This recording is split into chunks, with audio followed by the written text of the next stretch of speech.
Welcome back to the Health Benefits Network. My name is Grace Gosnell, and today we're going to talk about the best health benefits for people who are generally pretty healthy.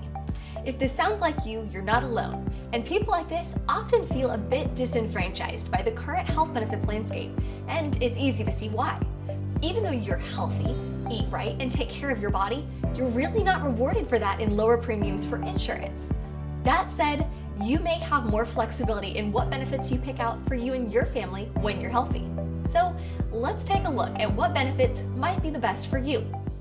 A note I have to point out before we start: while we're going to explore this topic today, this isn't advice or guidance one way or another in terms of the plan that you should pick.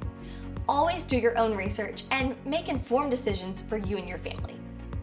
Now, just because you're generally healthy, I'd argue that you have more flexibility in which plan you want to choose.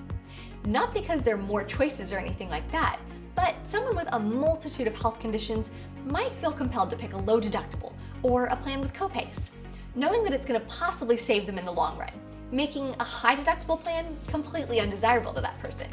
You, on the other hand, might be perfectly well off with a high deductible or out-of-pocket max that would save you in the long run, while also being able to pay for a richer, lower deductible plan if you wanted to pay more.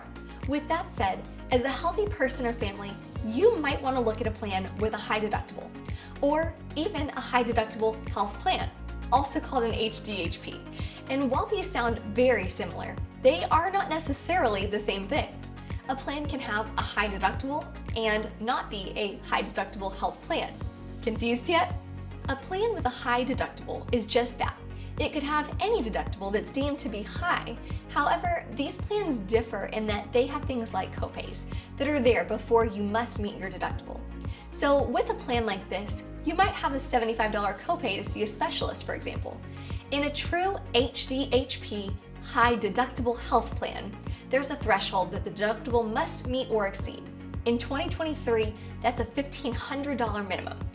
In this case, you must meet that deductible before the insurance company steps in to cover anything, or even offers you a copay. Now, for someone who's generally healthy, that may be worth paying lower premiums. Even if you have to pay for a doctor's visit or two, you could still be better off.